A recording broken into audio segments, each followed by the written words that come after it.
have so much to say. Let's see if we can summarize this.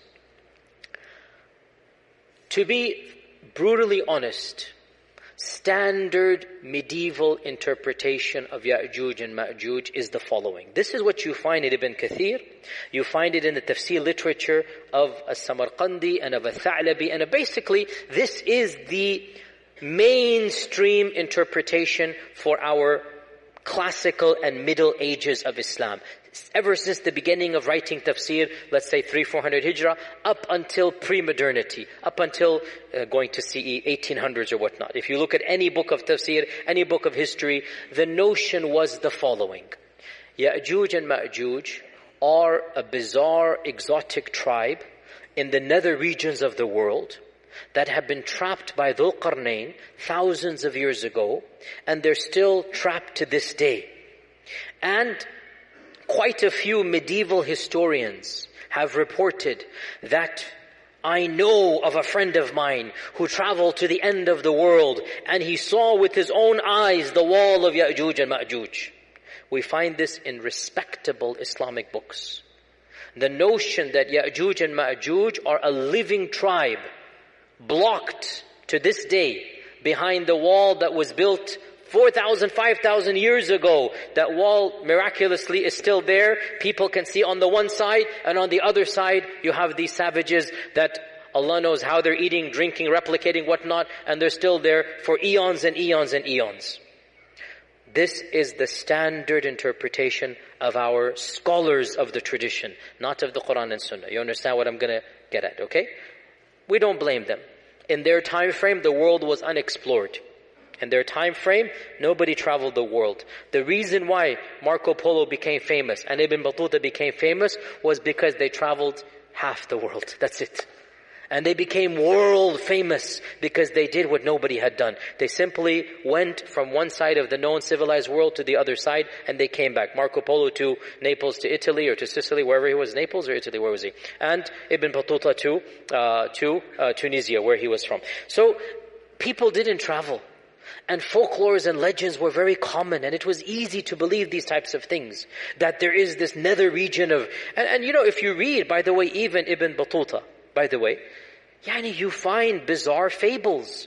You find belief in mermaids, and you find weird creatures and whatnot. This is what he believed. He really believed that there are races and aliens, or not aliens, but you get my point. This is the notion of his time. Marco Polo as well, he believes these types of things. So, it's not surprising that our medieval scholars believe this type of stuff.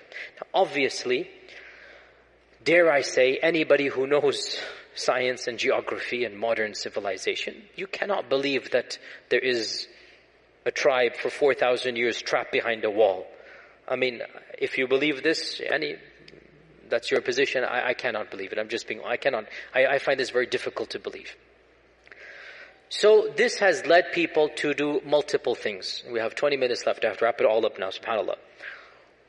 The first interpretation, which is the standard interpretation of medieval Islam, is that, okay, maybe there are places in the world that are undiscovered.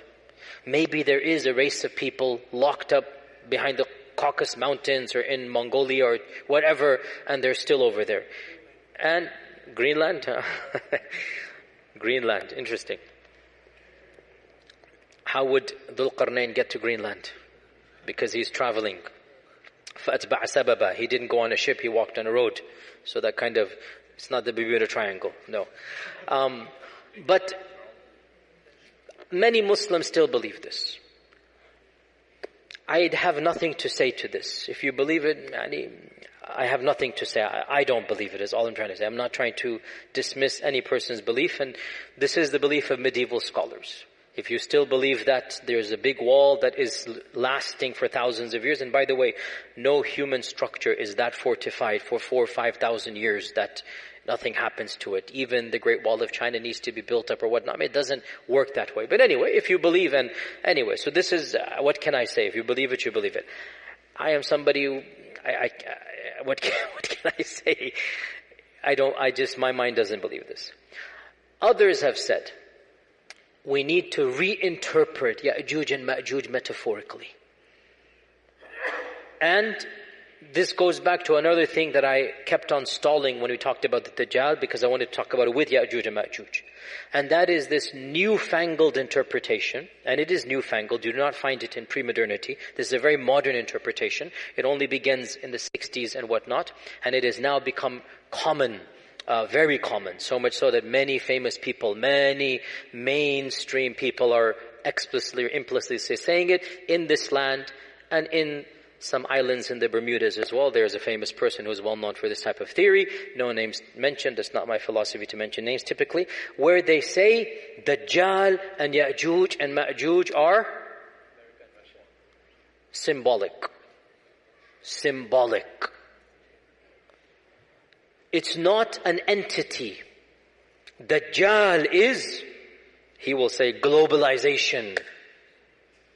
And Ya'juj and Ma'juj, they might say Russia and America, the superpowers.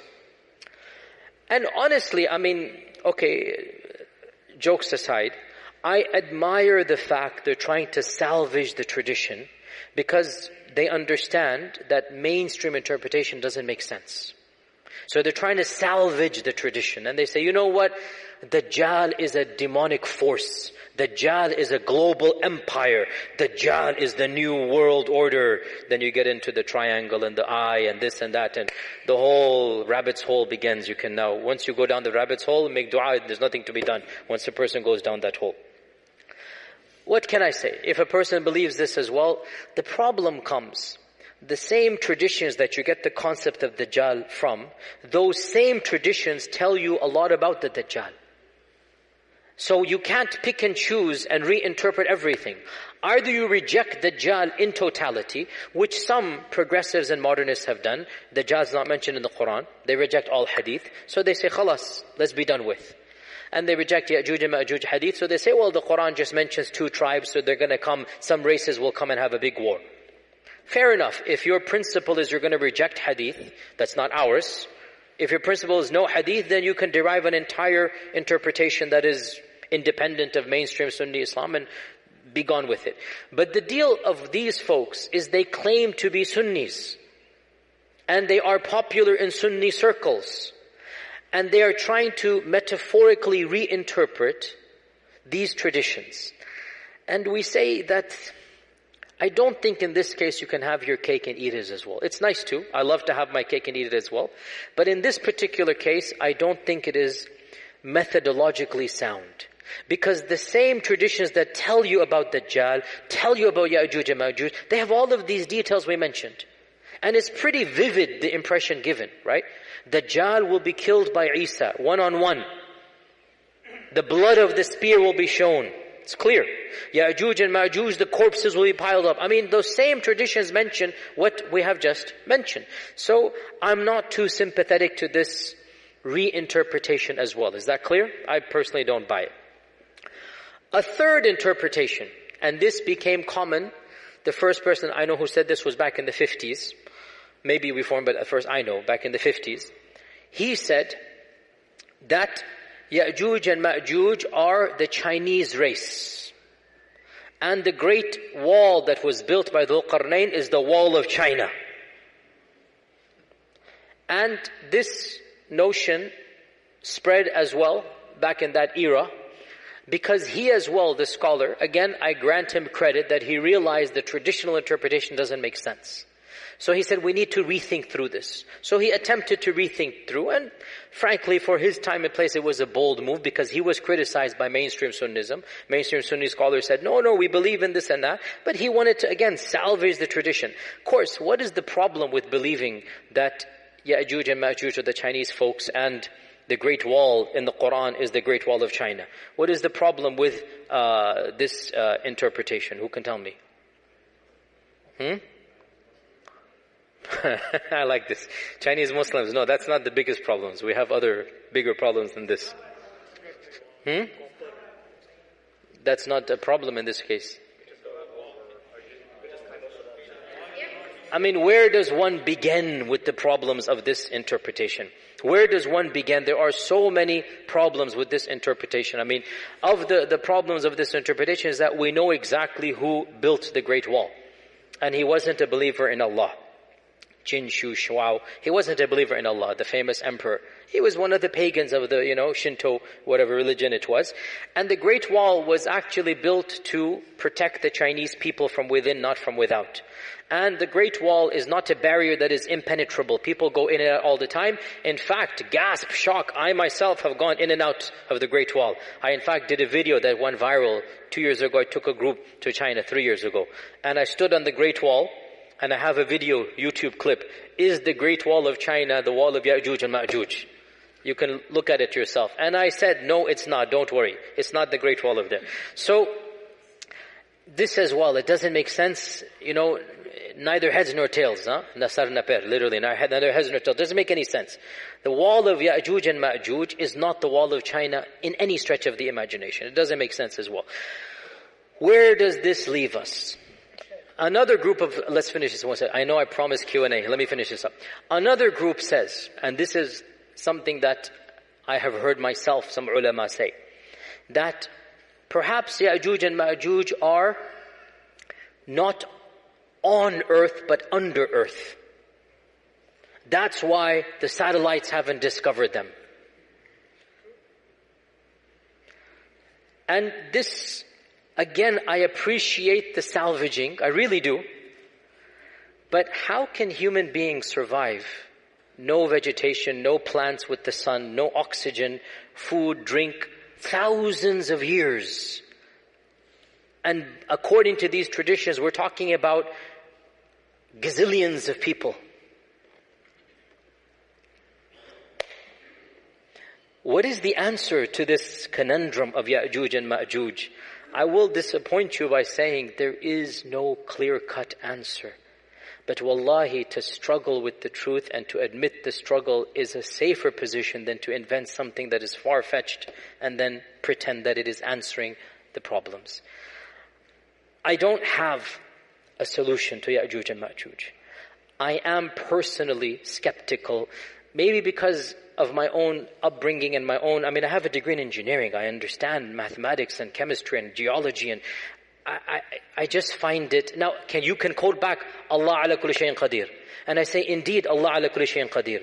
But are we obliged to believe that Ya'juj and Ma'juj are billions of people under the earth? This is my point. If the text told us explicitly, sami'na wa ata'na. But when the texts don't tell us this, can we rethink through and say this? So I conclude with two opinions. The first of which is plausible, the second of which is even embarrassing to mention, but I will mention it. As for the plausible one, Allah knows best. Perhaps, this notion of a living tribe of Ya'juj and Ma'juj is not correct. Because if you look at all of the traditions, there is only one tradition that is in Tirmidhi, with one isnad, that mentions the Ya'juj and Ma'juj are daily digging. And every single day they're told to go back. All the other traditions don't mention a living Ya'juj and Ma'juj. As for the hadith in Bukhari, that the wall has been opened, that could be a wall. It could be, in this case, see, to what level of metaphor is allowed? Ijtihadi. If it were to be said, a wall has been opened is a metaphor that indeed Ya'juj and Ma'juj is now closer to you. Personally, I don't see this as that much of a stretch than to interpret all the hadith to mean Ya'juj and Ma'juj are symbolic in nature. But again, it's ijtihadi. The only tradition that mentions Ya'juj and Ma'juj are alive right now, and they are digging through every single day, is a solitary narration in Tirmidhi and also in other books, but the same isnad. And I did my research for this because this is problematic, and I have to say I was relieved to find classical scholars, some of them did problematize this hadith. Ibn Kathir amongst them, who said that this tradition seems to be it's an illah or a hidden defect, that it is not from the Prophet ﷺ. It might be coming from the Israeliyat, because Abu Huraira also studied with Ka'b al-Ahbar, Ka'b al-Ahbar was the son of a rabbi, and he would narrate Israeliyat, and Abu Huraira would listen to him and narrate, and one of the students of Abu Huraira assumed it to be from the Prophet ﷺ. This is Ibn Kathir saying this, not me.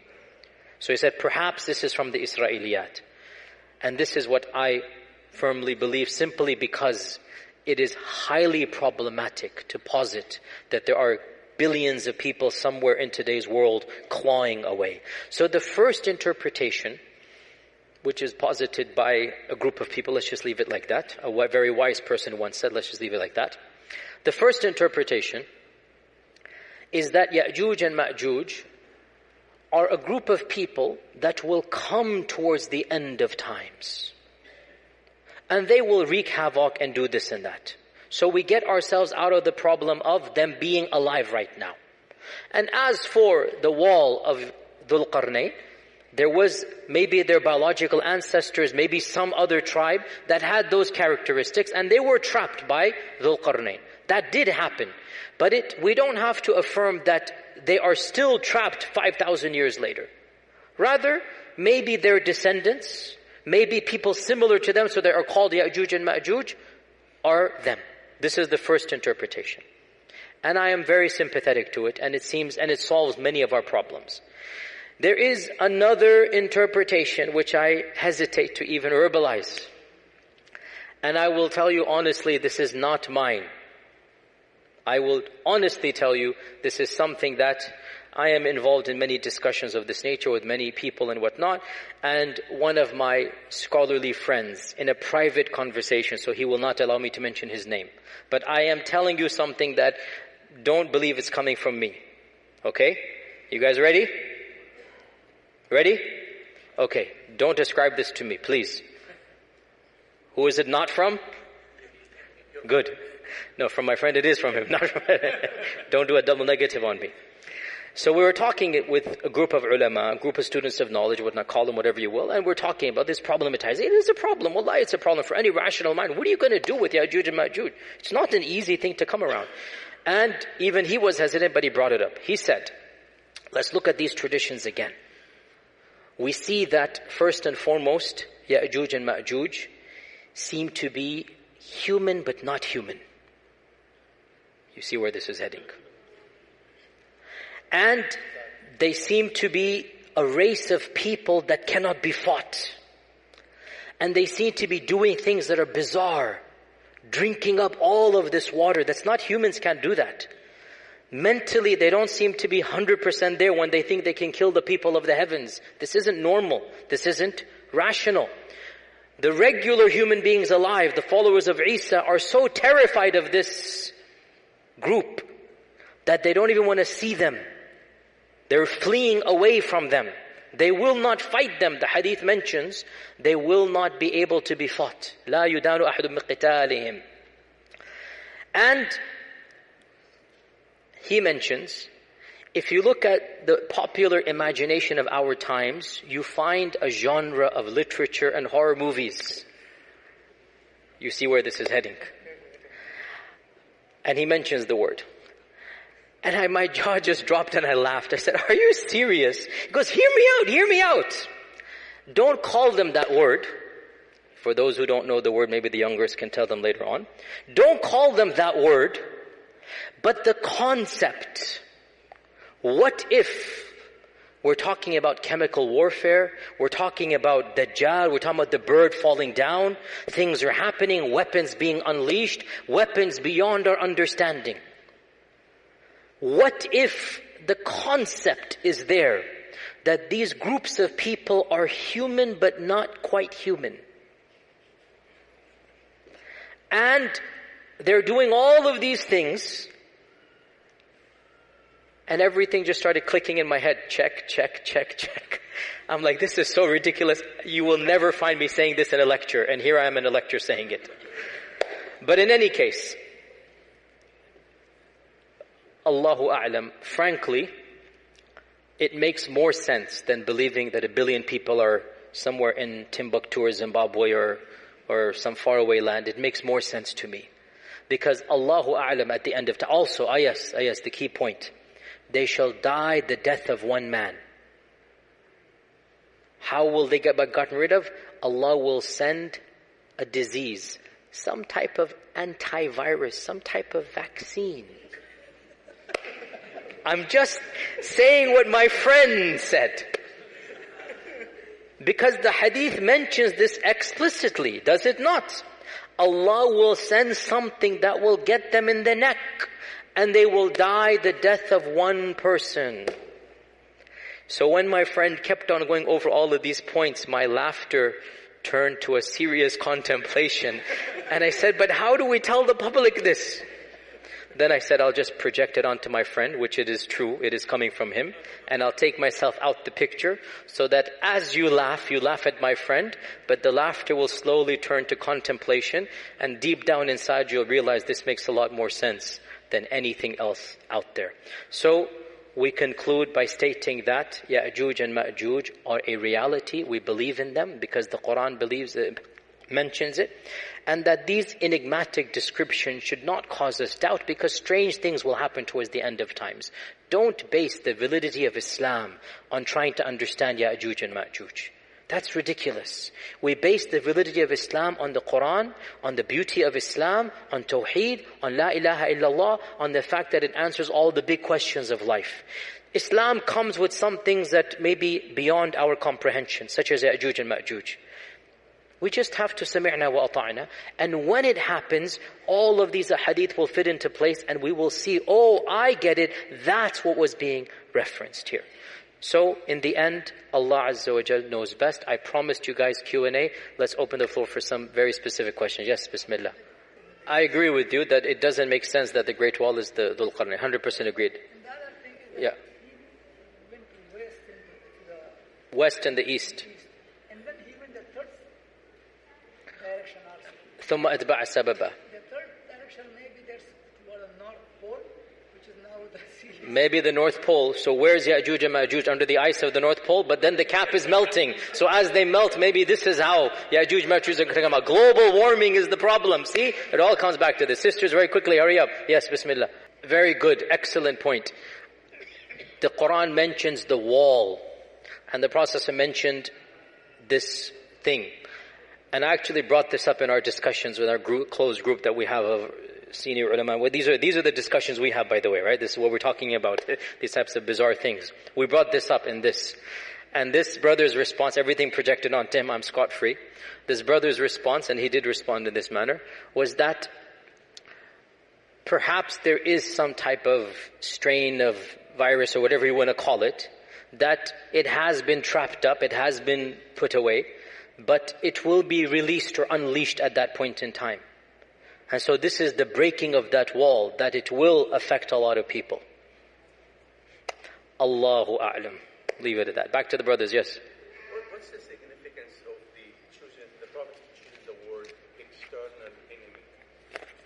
What's the significance of external enemy? Because the third request was, oh Allah, let not my ummah fight amongst itself. And Allah said, I'm not going to give you that. So the second was external, the third was internal.